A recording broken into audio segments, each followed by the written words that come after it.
Bruno, seja muito bem-vindo ao Papo de Founder. Você que é fundador da Alfama Foods, a gente vai entender um pouco mais da tua trajetória, do negócio. Eu tenho me conectado cada vez mais com soluções de produto, mais do que até soluções só de software. Então, acho que é legal conhecer o teu case, mercado real, e um mercado que o Brasil historicamente é muito relevante, é muito grande. Então, é bom conhecer um pouco mais tanto de você quanto da Alfama. Então, cara, eu acho que nada mais justo do que esse papo começar a gente conhecendo um pouquinho mais do Bruno, como é que você chega nesse momento que você está hoje. Show de bola. Obrigado, viu, Luiz, pelo papo, pelo convite. Tá, vai ser um prazer aí fazer esse bate-bola com você, compartilhar e também poder aprender e contar um pouco, né, dessa minha trajetória e da trajetória da Alfama, tá? Muito obrigado. Boa. Então vamos lá. Contando um pouquinho de mim, Luiz,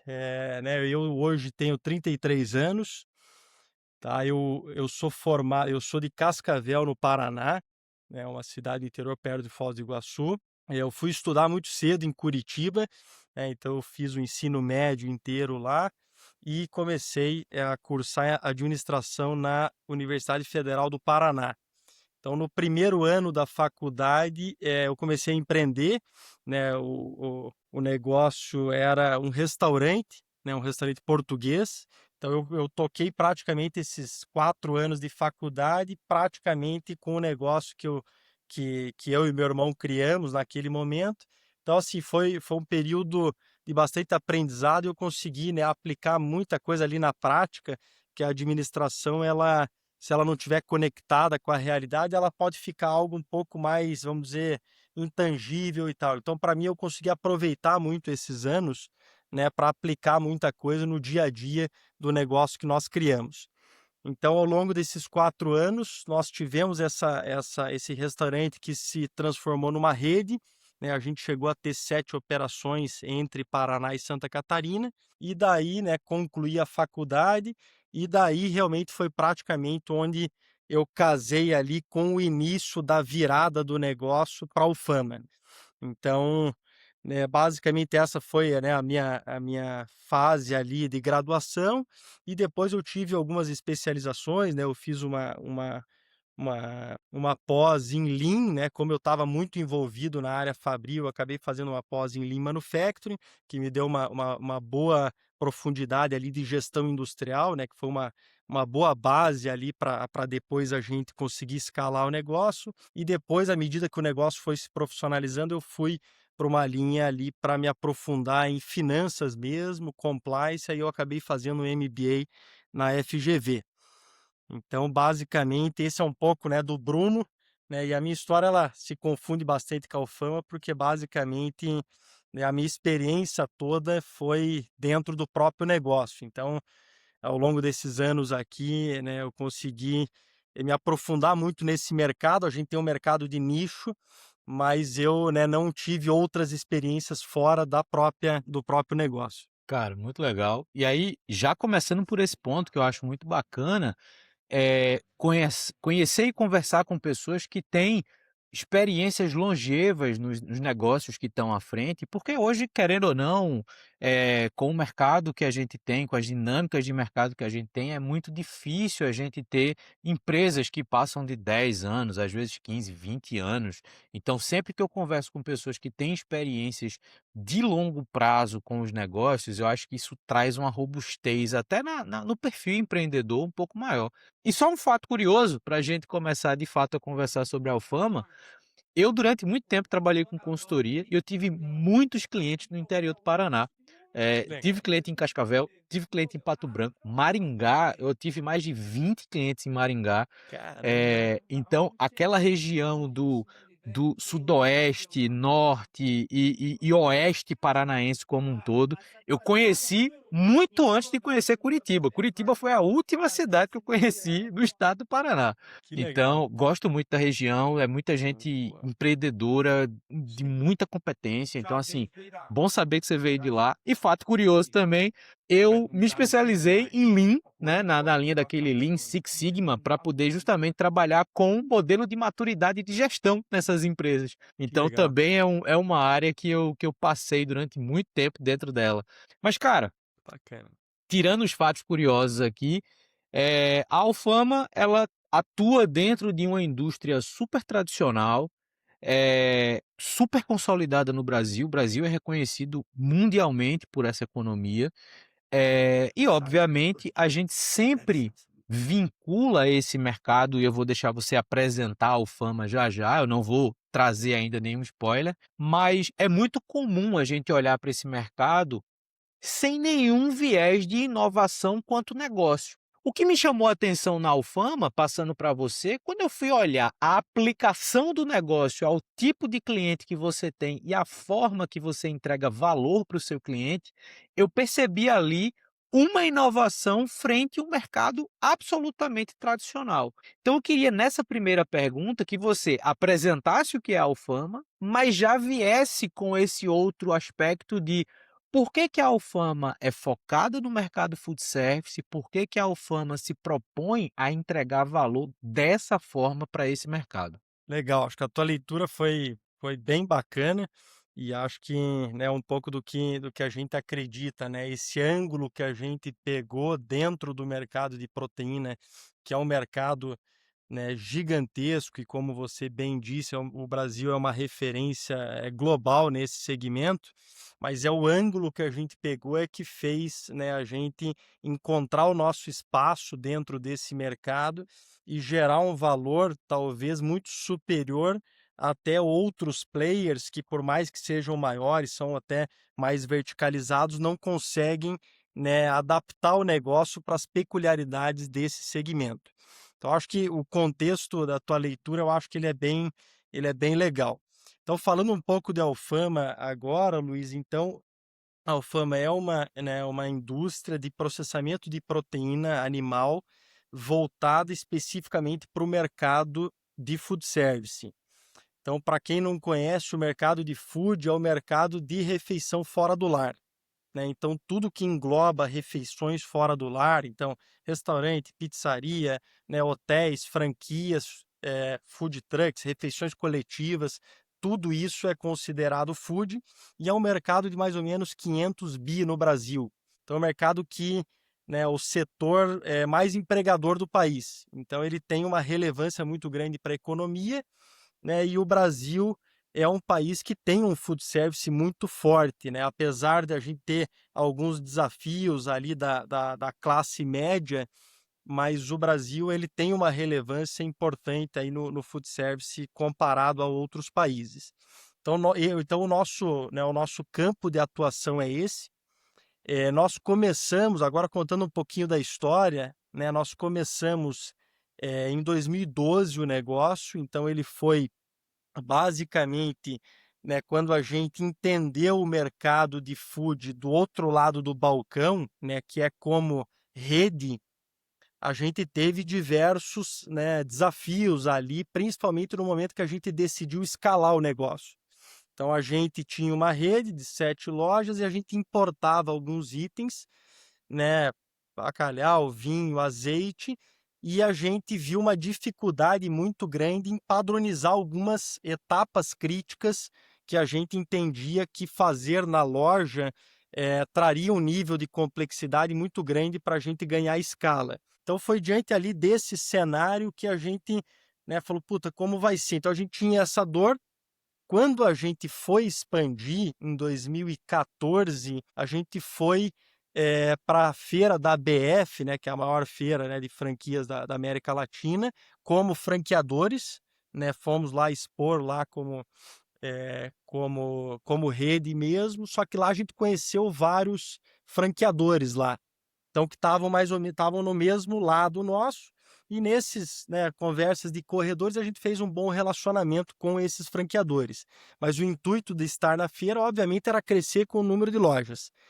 Mas ali que eu conto muito essa história da feira, porque ali foi o ponto de virada, porque a gente conheceu dores muito parecidas com as nossas, mesmo de redes muito maiores.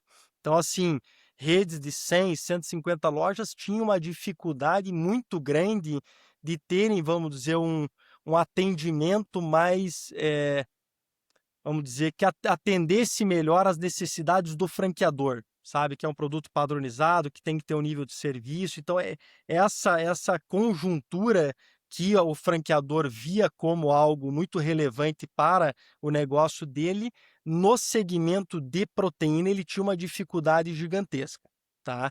Então ali foi uma percepção que nós tivemos. E daí acabou que, né, uma das redes que nós conhecemos lá, numa conversa ali informal, ela falou: "Puta, eu tô com uma oportunidade grande aqui, na verdade com uma dor grande de um produto que eu lancei na minha rede inteira", ela tinha 50 lojas na época, e ela falou: "Ó, eu lancei, eu tô com muita dificuldade o fornecedor me atender, só que eu me comprometi com os franqueados". E daí ela estava nessa: "Puta, como é que eu vou resolver esse problema?". E como nós tínhamos uma cozinha central para fornecer para nossa rede já, falou: "Puta, talvez seja um caminho", porque a gente tinha uma capacidade ociosa e a gente falou: "Não, quer saber, a gente vai encarar".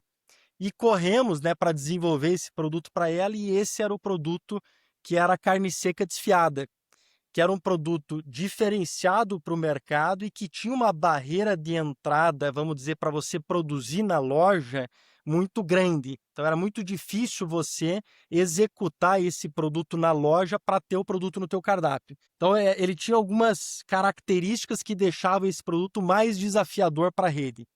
E a gente falou: "Puta, eu acho que nós conseguimos", desenvolvemos o produto para ela e começamos a atendê-la. Ela tinha na época um operador logístico, né, então a gente atendeu o operador e o operador fazia loja a loja. E daí, assim, foi muito bom, ela falou: "Puta, ó, o produto ficou maravilhoso, ficou melhor do que o outro fornecedor", e acabou que a gente começou a ganhar tração nessa rede e o volume aumentou. E esse mesmo operador logístico, hoje é um grande cliente da Alfama também, ele tinha outras redes que ele fazia a operação logística.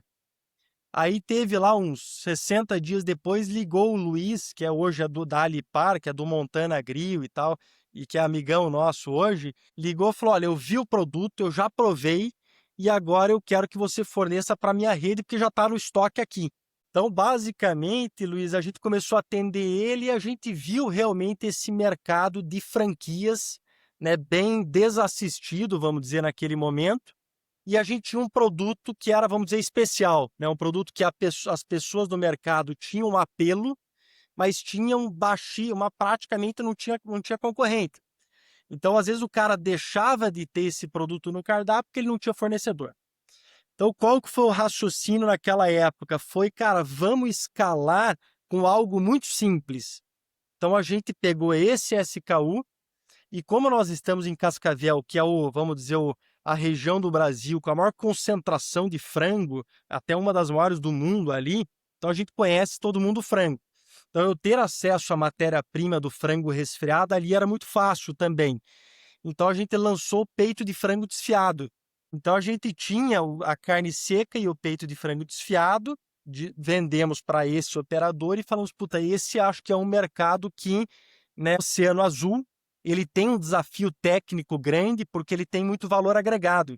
Então, você convencer aquele franqueado ou aquele restaurante de que vale a pena ele comprar um produto que é 50%, 60% mais caro do que o produto in natura, você realmente precisava fazer conta com ele, porque o preço contra preço, ele não era atrativo.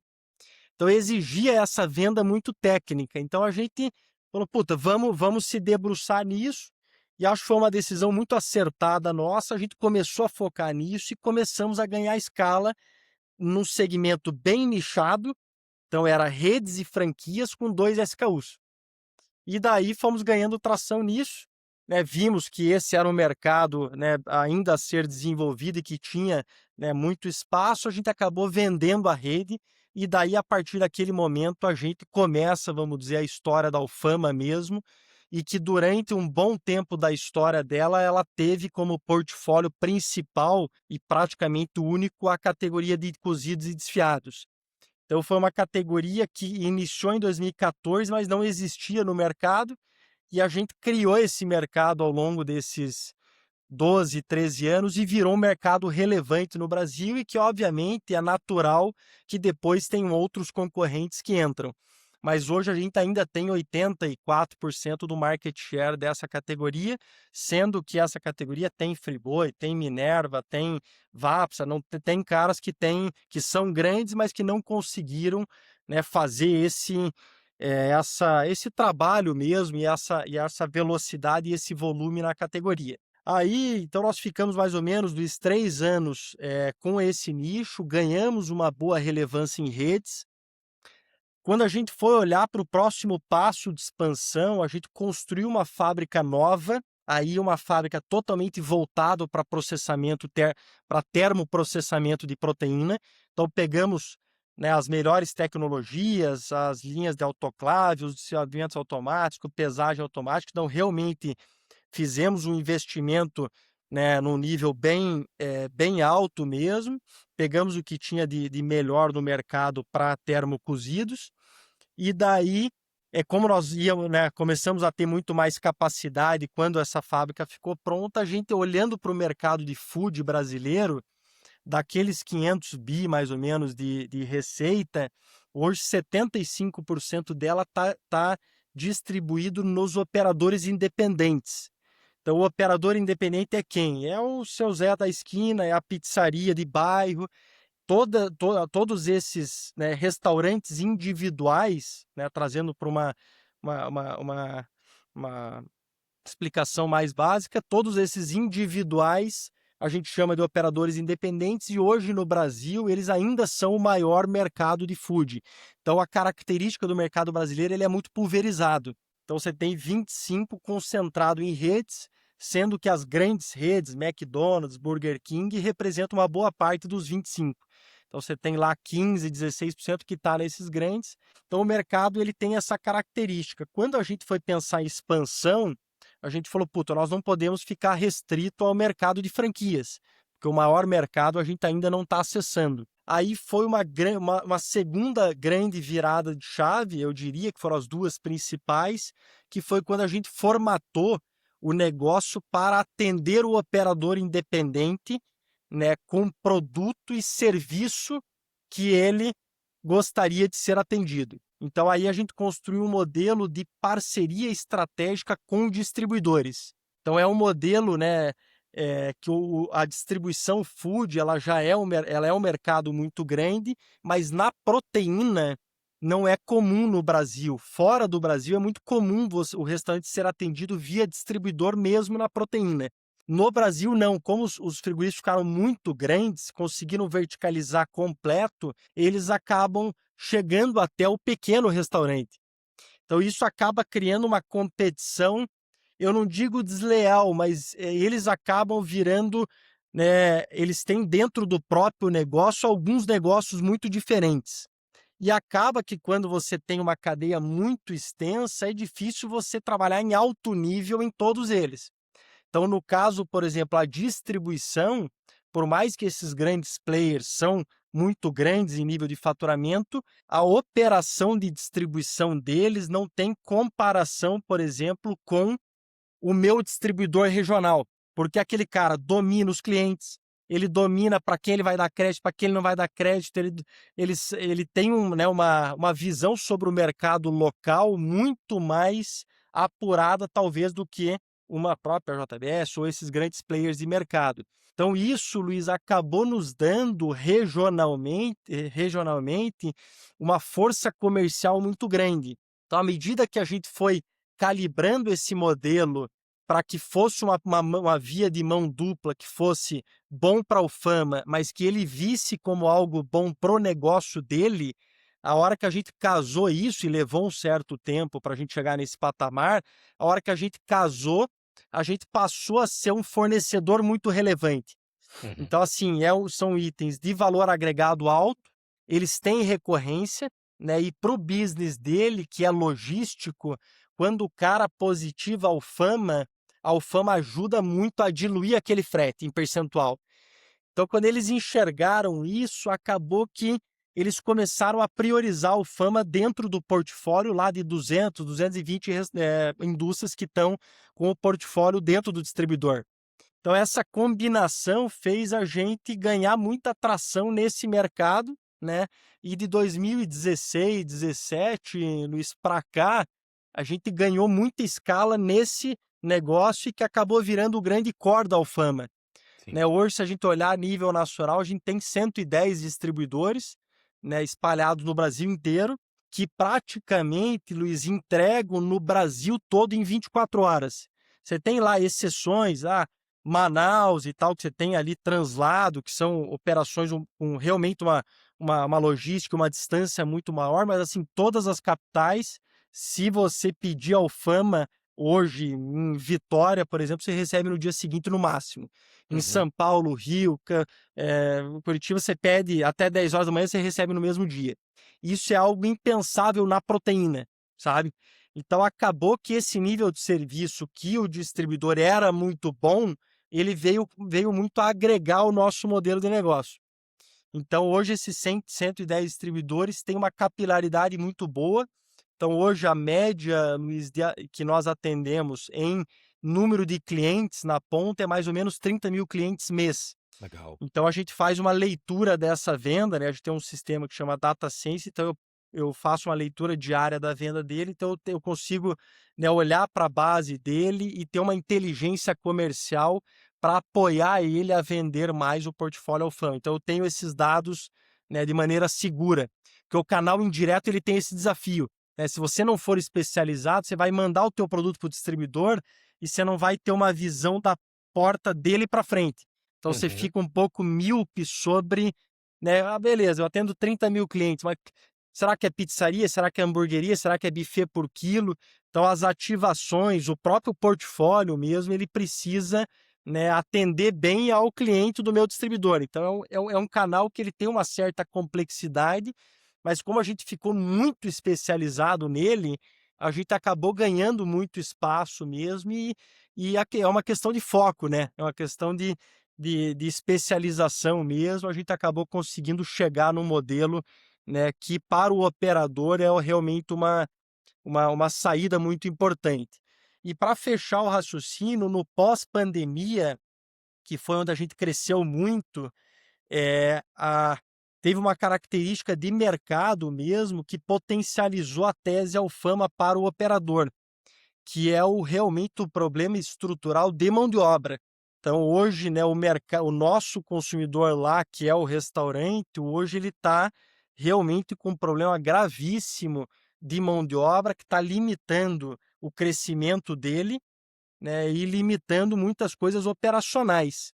Então, acho que o pós-pandemia isso se escancarou um pouco mais e acabou que a Alfama veio, né, como uma solução para eliminar etapas que Uhum. dependiam de mão de obra e que hoje ele está, né, com uma escassez generalizada. Então, acho que, né, tudo isso fortaleceu muito o negócio nesses últimos anos e a gente fez um passo muito importante agora, no ano passado, a gente construiu uma fábrica nova, então foi um passo em que a gente amplia mix dentro do mesmo segmento.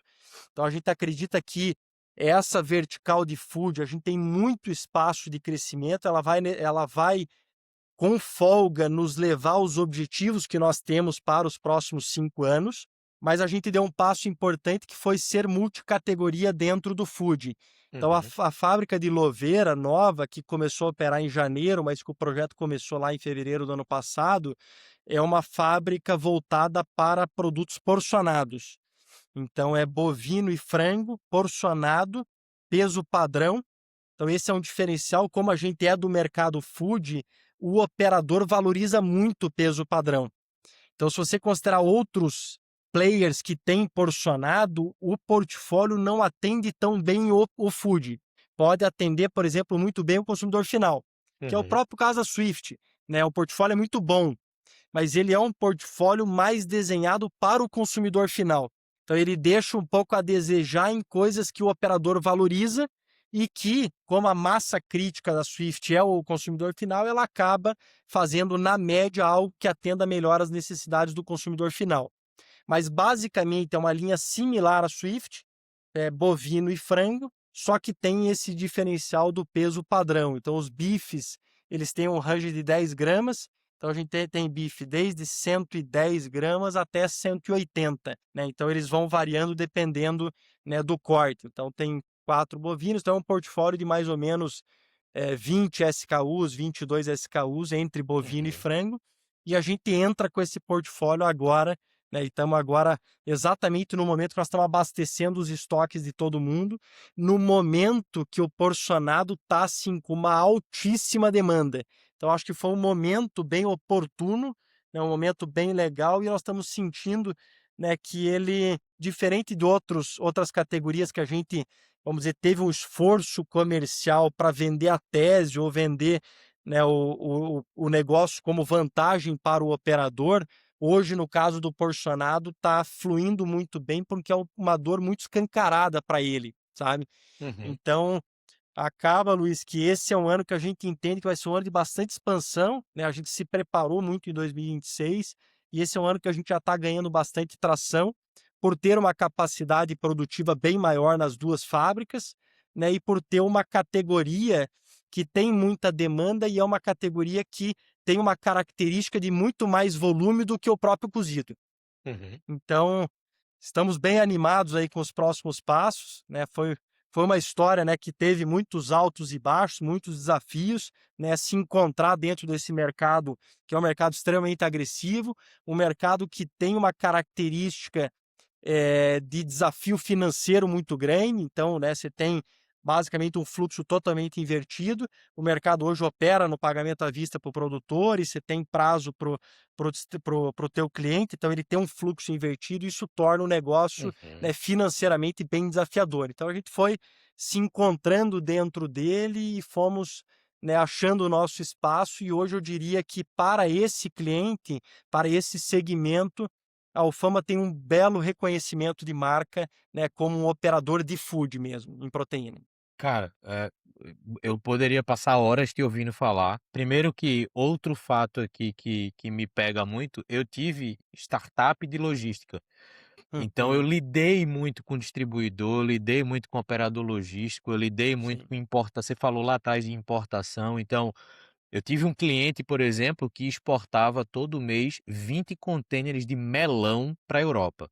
Então, assim, carga refrigerada, alta ser perecível, né, então alto teor de estragar nesse processo. Então, assim, eu adoro ouvir coisas que envolvam logística e distribuição, e eu acho que isso traz uma característica muito legal para o negócio. Enquanto você estava falando, eu estava dando vários checks mentais exatamente das experiências que eu tive nessa indústria da agropecuária como um todo, que vai do campo à gôndola, né. Então assim, todo esse processo que algumas poucas indústrias, né, é um mercado gigante, mas é um mercado que poucas indústrias distribuem massivamente as proteínas pelo país, isso cria para quem está, criando novos mercados ou criando novas posições no mercado, um desafio diário de porque no final do dia a gente vai estar ali muita gente vai estar falando só sobre preço, outras pessoas vão estar falando sobre condições de pagamento, que foi esse ponto final que você trouxe, mas essa grande indústria, ela mal acostumou o mercado a vários gargalos. Tem o gargalo do crédito, então o exemplo que você deu é ótimo, porque o pequeno restaurante, o restaurante que não é de rede, que ele é regional, ele é local, esse cara, ele não tem crédito para comprar a proteína dele nas melhores condições em nenhuma dessas indústrias. Então, esse cara acaba ficando refém de uma Ceasa perto, ele fica refém de um fluxo de compra diário, ele não consegue garantir qualidade todos os dias, porque ele não tem os padrões que você consegue entregar. Então, é uma cadeia de problemas que vai mal acostumando o mercado a ponto de, como você falou, a gente lidar com um processo de compra de uma matéria-prima e olhando só para o food service, eu não estou nem olhando para o varejo. Quando a gente vai para o food service, a gente está olhando da aquisição de uma matéria-prima pré-produção. É a peça da carne, é o frango inteiro ou a parte do frango, mas ainda sem tratamento.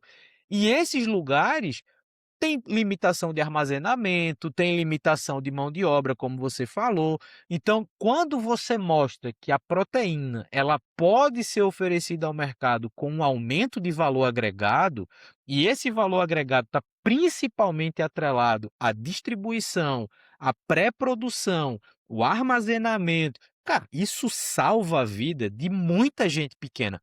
para o exemplo que você deu das redes, né, das franquias, isso é quase inato. Então, assim, você pega grandes redes, quaisquer que sejam, é natural que acordos e contratos com empresas feito Alfama, cara, isso tira 500 toneladas de problema das costas de quem está operando aquilo ali.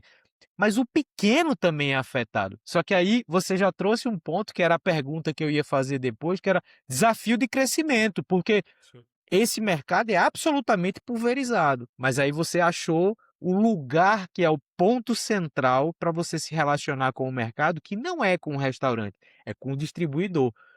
E aí você trouxe os elementos que são fundamentais. O distribuidor ou os parceiros, para quem está ouvindo a gente indo para uma linha mais generalista, o parceiro que você pode ter para distribuir a sua solução, ele tem uma característica importante que é, como o Bruno colocou aqui, entender o terreno que ele está ali inserido. Então você vem para um distribuidor, hoje eu moro em João Pessoa, você vem para um distribuidor na Paraíba, em Pernambuco, esse cara entende como é que esse mercado funciona, diferente do cara que hoje tem uma distribuidora que atende o interior de Minas, que entende que atende Manaus, como você falou, que tem outro aspecto logístico. Então, Sim. essa visão eu acho que é muito bacana. Mas, Bruno, tem um ponto que eu acho que esse é o ponto complexo da tua operação, que foi exatamente o ponto que você fechou a sua fala, que é essa questão do descasamento de caixa. É normal empresas de produto terem descasamento de caixa. O fornecedor tem uma dinâmica de recebimento e o distribuidor, na outra ponta, tem outra demanda de recebimento que te afeta de alguma forma. Então, me conta um pouco como hoje você lida com desafios de crescimento para a Alfama, num cenário onde esses eventuais descasamentos de caixa podem ser desafios? E aí, atrelando a essa minha pergunta, como é que você lida com a atração de capital, né? Você atraiu capital já para a Alfama no modelo dívida.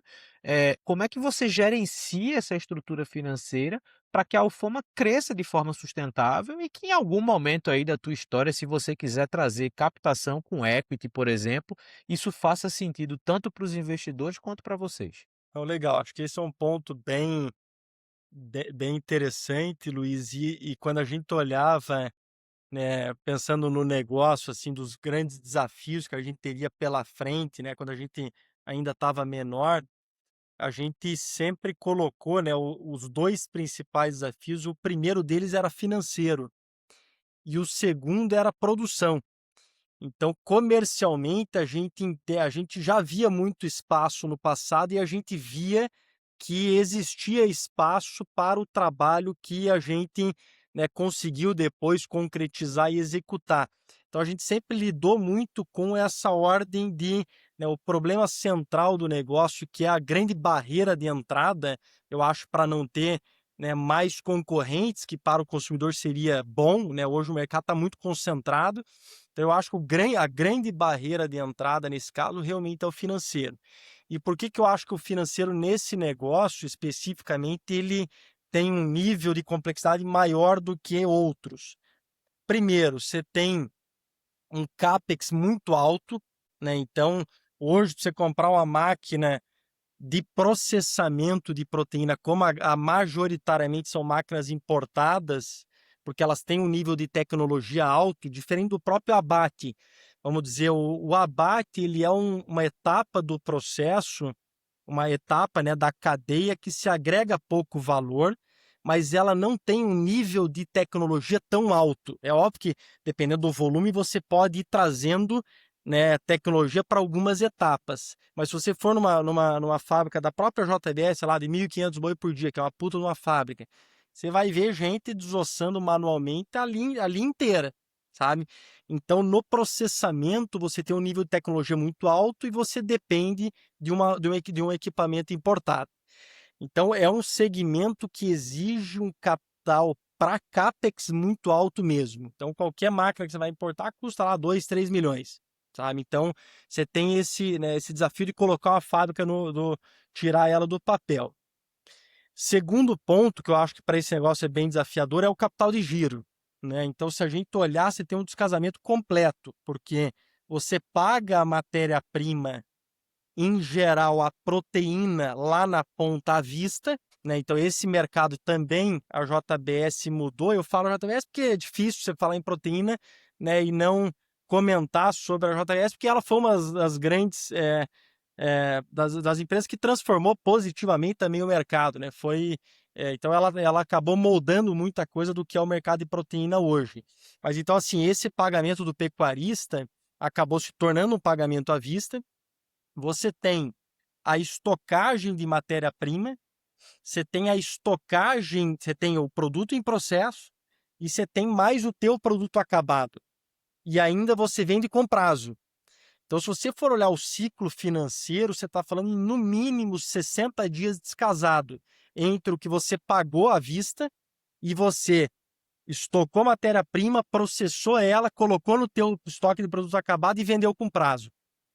Então, é um negócio que, para você crescer, você tem uma necessidade de capital de giro gigantesca.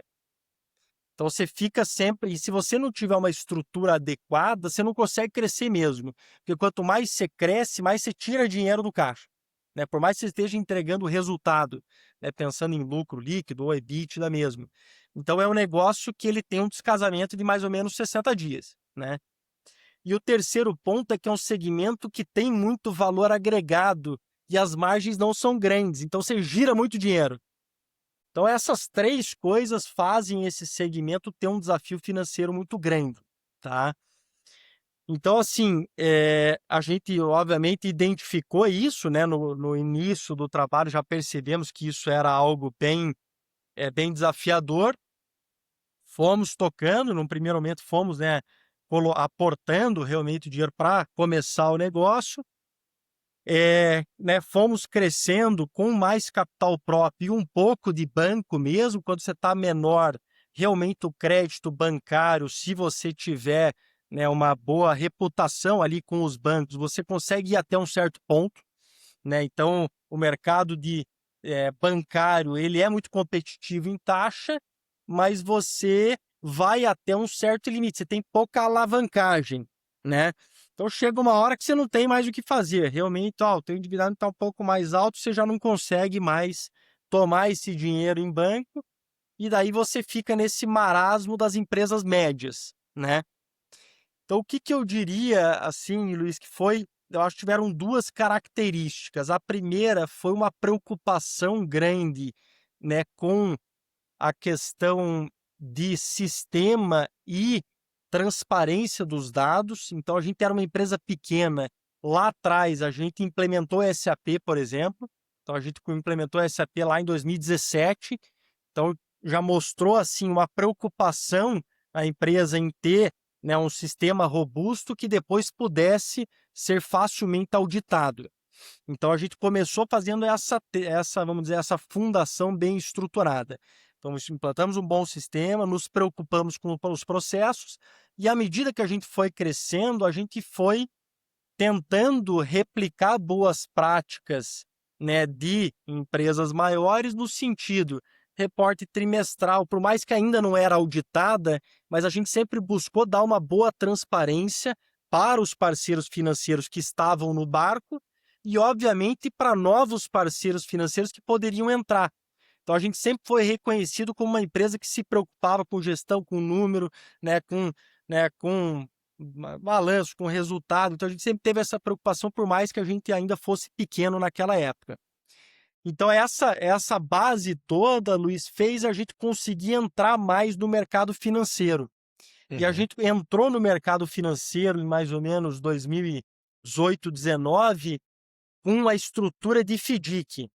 Então, assim, como o principal problema naquele momento era o descasamento de fluxo, a gente falou, puta, vamos montar um instrumento de recebível, pelo menos uma parte do problema a gente consegue amenizar. Então, a gente montou na época um FDIC para o Fama, então ele operava tanto o cliente, como eu tinha uma carteira de distribuidores muito bons, que eram excelentes pagadores, e isso acaba sendo um bom ativo. Quando você chega para uma gestora, eu tenho essa carteira, ela gira assim, os pagamentos em dia, ela tem um ativo importante, e o gestor vê isso como uma fonte, né, para ele de uma boa carteira. Isso também é algo bem valorizado pelos gestores, porque você sabe que no mercado financeiro também não são todas as carteiras que são tão boas, mas no caso da Alfama, como a gente foi numa linha, né, de bons parceiros, bons distribuidores, isso era um ativo para nós. Então a gente trouxe um gestor na época, colocamos um FDIC de pé, começamos a operar primeiro a carteira de clientes. Então eu vendia com prazo lá de média 30 dias ou 32 dias, e o FDIC comprava esse direito creditório e pagava a Alfama à vista. E Uhum. ficava esperando, né, esse dinheiro ser recebido pelo cliente. Então, com isso, a gente, né, trouxe um pouco a carteira de vendas, a gente trouxe, vamos dizer, a valor presente. Então, eu tinha, vamos dizer, uma venda que era a prazo, mas eu recebi no efeito de caixa, ele era imediato e tinha uma despesa financeira, mas que estava na conta, né? Então, isso estava dentro da conta do resultado, tinha que ter a despesa financeira, porque é alta no Brasil. E daí, à medida que isso foi ganhando um pouco de tração, a gente também começou a operar um pouco o risco sacado, que hoje ele está um pouco mal visto ali, principalmente por causa do caso da Americanas, mas ele, se for bem executado, ele é uma grande saída, porque você dá funding para o fornecedor, né? Então ele consegue te vender com prazo e você paga ele à vista. Então é basicamente você inverte um pouco a lógica e o sacado acaba sendo Alfama. Então, alguns pecuaristas, que era principalmente a maior parte da concentração do pagamento à vista, acabavam utilizando esse modelo para conseguir receber à vista e não terem o risco de vender a prazo, porque no mercado da proteína tem isso, né? Os frigoríficos tiveram muito problema de inadimplência ao longo desses anos, então realmente eles têm medo, o próprio pecuarista tem medo de vender para frigoríficos menores, vamos dizer, com prazo, Uhum. pelo histórico de inadimplência do mercado. Então a gente começou, Luiz, a virar esse fluxo através desse instrumento. Acabou sendo um instrumento que ganhou bastante tração. Hoje, mais ou menos 60, 70% da carteira inteira hoje está dentro desse FDIC, e ele acaba tendo ali uma vantagem tributária. Então é um instrumento que casa muito bem com a nossa operação. E daí, em paralelo, a gente fez aí a gente buscou linhas de longo prazo, né, aí dentro do mercado financeiro, com um instrumento, né, a gente emitiu ao longo desses 4 anos, que daí a gente foi mais a mercado, dois CRAs, né? Então foram dois títulos de dívida.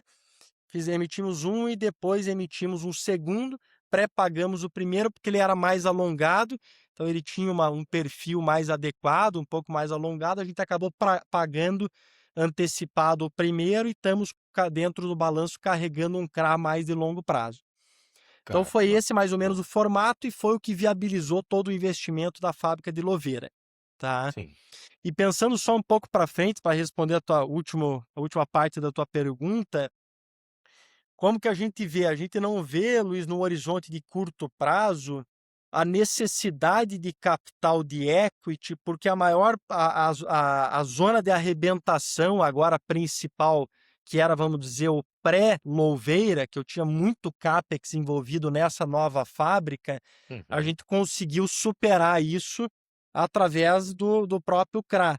Então eu consigo agora, com a capacidade instalada, talvez dobrar de tamanho, um pouquinho mais até. Então eu consigo esticar só com necessidade de capital de giro. E como eu tenho o FDIC crescendo mais ou menos na mesma proporção da Alfama, acaba que eu consigo agora ter um respiro para conseguir crescer sem depender, talvez, né, da entrada de algum sócio ou de algum modelo diferente que não seja esse que nós já temos hoje. Cara, isso é muito legal porque, primeiro, que você literalmente montou a infraestrutura que dá suporte para dar esses saltos de crescimento, né? É um modelo que ele, por natureza e pela definição, ele não é escalável, mas ele consegue crescer em saltos, e Exato. eu acho que é exatamente isso que acontece agora. Então, você monta uma nova planta de produção, então você consegue dar um salto. Só que esse salto, inicialmente, ele ainda é limitado, porque você ainda tem espaço para crescer, você não abre uma nova fábrica com 100% de produção, né. Então, Exato. você tem essa visão mais alongada, como você falou, e que traz uma sustentação financeira para o negócio, que consegue, além de ter esse bom relacionamento com o provedor de crédito, você consegue também ter margem para lidar com eventuais oscilações de mercado, né. Então, você ganha tempo de vida para qualquer tipo de oscilação, seja de crescimento, que você também precisa se preparar para isso, mas uma eventual retração, você tem ali margem para Exato. negociar para os 2 lados agora. E um ponto importante, aí assim, nós estamos completando esse ano agora de 26 com o terceiro ano de balanço auditado. Então isso nos dá esse histórico para registrar o Fama na CVM, na categoria B, que é um estágio um pouco abaixo, obviamente, do IPO, mas ele é um estágio, muito próximo ali em questões regulatórias, né, e que a gente vem se preparando há mais ou menos uns 9 meses. O grande pré-requisito eram os 3 anos auditados, então a gente está completando, está saindo a auditoria de 25 agora. Então até agosto, mais ou menos, Luiz, a ideia é a gente entrar com a Alfama na CVM categoria B. Aí eu tenho uma mobilidade de listar a dívida Uhum, na B3, na bolsa. Então isso. acaba que você consegue acessar um nível de investidor institucional, bem melhor, e você dá muito mais liquidez para a tua dívida também. Então acho que vai ser um passo bem importante para nós, vai dar, vamos dizer, um outro estágio talvez de maturidade que a gente vai entrar, e que eu acho que vai, no final do dia, vai fazer a gente ter um perfil melhor, sabe. Não que eu acre Uhum. talvez a gente vá, no curto prazo, se endividar muito mais, né, mas eu acho que, com certeza, a gente melhora esse um pouco do perfil e reduz um pouco do custo, porque se a gente olhar hoje, realmente, dentro do próprio balanço, do balanço e do DRE, a gente tem um peso importante da despesa financeira. Sim, sim.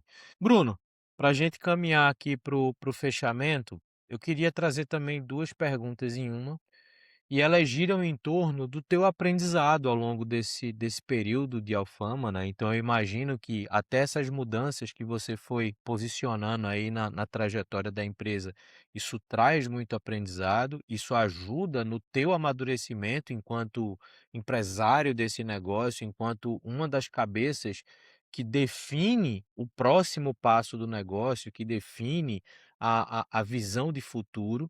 Só que eu queria combinar exatamente essas 2 percepções, do teu aprendizado, né, da figura Bruno empresário da Alfama, mas junto com qual é o próximo desafio que o Bruno já está enxergando para a empresa, já está buscando, você já deu aí o spoiler, né, de Uhum. posicionar a empresa melhor dentro do mercado financeiro, mas enquanto presença de mercado, enquanto, capacidade de distribuição, de produção, o que que você enxerga aí de próximo passo, junto com essa jornada de aprendizado que você teve nessa cadeira? Não, legal. Assim, Luiz, eu acho que ao longo, né, desses 14 anos, mais ou menos, com certeza, assim, foi um período de evolução, gigantesco, né. Eu não entrei tanto no detalhe, mas, foram, assim, muitos desafios que a gente, né, enfrentou ao longo desses anos, né, exigiu, assim, um nível de resiliência mesmo, né, para persistir em algumas coisas bem grandes. E todas essas dificuldades, elas, né, nos deram, quando eu digo nós, porque eu e meu irmão estamos no negócio, né, nos deu uma bagagem muito para encarar um pouco, saber também das limitações, né. A gente, hoje tem, talvez em algum momento a gente, da história da própria Alfama, a gente era talvez otimista demais, e também foi o que nos moveu para conseguir dar vamos dizer, alguns passos que talvez no papel não caberiam, né, se a gente fosse fazer muita conta, a gente não teria feito. Então eu acho que esse amadurecimento hoje, a gente já está num nível de maturidade empresarial muito maior.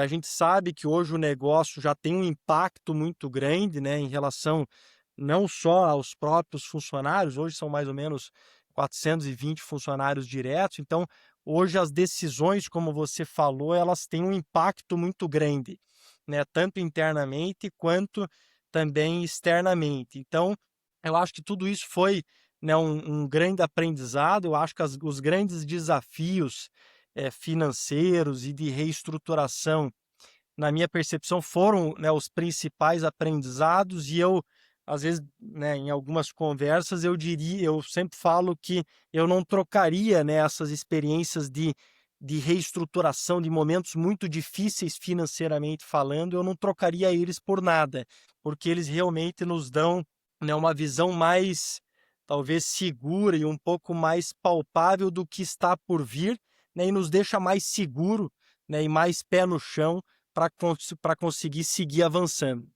Então, né, no geral, acho que foi um pouco isso, muita coisa a gente aprendeu na prática, então sempre essa combinação, né, sempre buscando, né, se capacitar tecnicamente, né, trazer muitas pessoas boas ao longo desse tempo.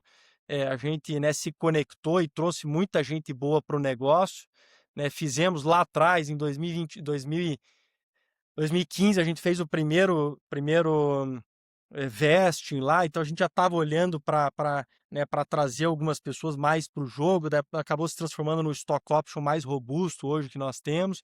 Então, assim, a gente sempre, né, tentou se cercar de pessoas muito boas, tentando casar muito essas expectativas, e isso com certeza fez a gente conseguir chegar até aqui, sabe? Então, eu acho que isso é um pouco, né, no geral, como eu enxergo, né, a trajetória mesmo para chegar até aqui.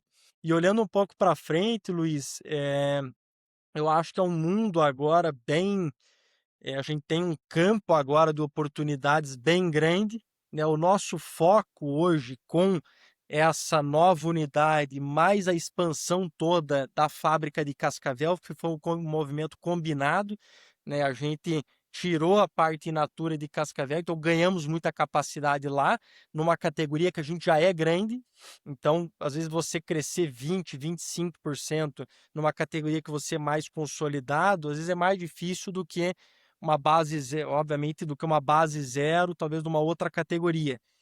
Então, assim, nós estamos num momento em que a gente tem muita capacidade produtiva. Então, a grande temática hoje do ano, ela é uma temática de expansão, tá? Então, quando eu digo expansão, quais são as principais veias? A primeira delas é categoria nova nos mesmos clientes. Então a gente tem esses 110 caras que estão ávidos por desenvolver uma categoria nova e que ele sabe que ela está sendo demandada pela ponta. Então uma fatia do nosso crescimento está aí. A outra fatia está em fazer melhor a categoria de cozidos por ter mais capacidade. Então, quando você tem mais capacidade, você consegue executar um trade mais agressivo e executar coisas que quando você está mais no limite de estoque, você não consegue. Então, tem um espaço de crescimento ali. A terceira frente é retomar, Luiz, um crescimento muito estruturado em redes. Então, hoje, dentro do nosso mapa estratégico, tem lá na perspectiva de clientes se tornar especialista em redes e franquias.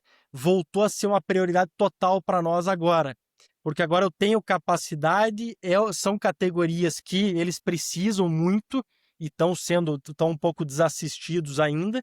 Então, a gente vai voltar com bastante força, né? Até trouxemos um líder agora extremamente capacitado, que foi o Martin Brauer, 25 anos, então um cara que conhece todas as redes. E a terceira frente, Luiz, que é talvez a mais legal por ser a mais nova, vamos dizer, é a replicação do modelo Alfama na América Latina. Então, como a fábrica de Louveira ela tem habilitação para exportação, a gente vai operar com exportação transacional, que é o modelo de mercado, porque nós temos muita capacidade ainda para ocupar naquela fábrica, mas ela não é o grande core nosso. O grande core é a exportação do modelo. Então nós vamos ao longo desse ano formatar para o ano que vem expandir o modelo Brasil para alguns países da América Latina no mesmo formato. Então é um formato de eu atender o distribuidor food e ajudá-lo a performar no sellout. Então é ajudar ele a vender melhor, vender mais, apoiar ele tecnicamente para ele explorar esse conhecimento, esse potencial que ele tem, né, em conjunto com o que eu tenho para oferecer para ele. Então eu diria que são essas 4 frentes aí que são as principais frentes que vão entregar esses 65% de crescimento que a gente está esperando aí para o ano de 2026. Cara, muito bom. Eu ia provocar sobre exportação, então eu acho que é isso, é explorar mercado internacional, tem muita oportunidade só olhando para a América Latina, né, então algumas economias dando umas osciladas, economias que são também historicamente reconhecidas pela agropecuária que estão oscilando, então isso é oportunidade. Você Exato. chega com, essa conexão muito forte com os distribuidores, com esse aumento de Uhum. capacidade competitiva para essa galera, você entra muito mais rápido nesse mercado, né, Concordo. então acho que é uma visão interessante, até a própria visão interna de dar poder maior para esses distribuidores, é de fato interessante atender realmente com foco redes, porque agora com o aumento de capacidade Sim, produtiva, aumento de SKUs, você consegue atender uma gama muito maior de demandas de proteína dessas redes. E exatamente. cara, acho que você tem uma visão muito bacana de mercado, é um aprendizado que é isso, cara, são anos e anos construindo esse negócio, aprendendo, vivendo desafios, né, a gente acaba não trazendo muitos desafios aqui nessa conversa, mas é muito fácil perceber que cada salto desse veio Sim. com muita decisão errada, com Uhum. muitas noites sem dormir, então assim, não é Sim, tranquila a vida para você chegar num momento que todo mundo olha de fora e: "Olha, como o negócio está crescendo, sim. dobrou a capacidade produtiva, vai crescer 60% no ano", mas as noites sem dormir Sim. e aquelas contas que você não sabe como vai pagar no final Como do vai mês, fechar? essas coisas ficam ali Sim. guardadas, porque vai criando casca, né. Então, cara, te agradeço pelo tempo, pelo papo. Gostou? Foi maravilhoso, gostei muito, tá, quero te agradecer aí mais uma vez pela oportunidade, tá, foi bem legal aí trocar essas figurinhas, e estamos juntos aí, tá, em alguma oportunidade, né, gostaria que você pudesse conhecer, seja Cascavel ou alguma das fábricas, vai ser um prazer aí te receber em em alguma delas aí pra gente poder bater mais um papo, mas muito obrigado aí mais uma vez. Boa, cara, vai ser ótimo. Eu tenho um projeto meu aqui também de fazer algumas ações on the road, né? Então, não ser só remoto. Então, é isso. Vamos criar oportunidade para levar alguma coisa que a gente consiga fazer em loco lá em Cascavel. Conheço várias pessoas lá também, então vai ser legal para reencontrar Legal. algumas pessoas. E, cara, te agradeço para quem assistiu a gente até aqui. Deixo aqui a recomendação, vai estar o LinkedIn do Bruno aqui, então acompanha o Bruno, vê o que é que ele está fazendo, vê sobre o que que ele está falando. Se você atua nesse mercado se você é uma DNVB, se você é uma D2C, se você é uma pequena indústria, então acompanhe esse movimento, porque esse é um mercado que tem ganhado cada dia mais força no mercado nacional. E além do próprio vídeo aqui, tem um texto complementando com mais informações sobre a Alfama.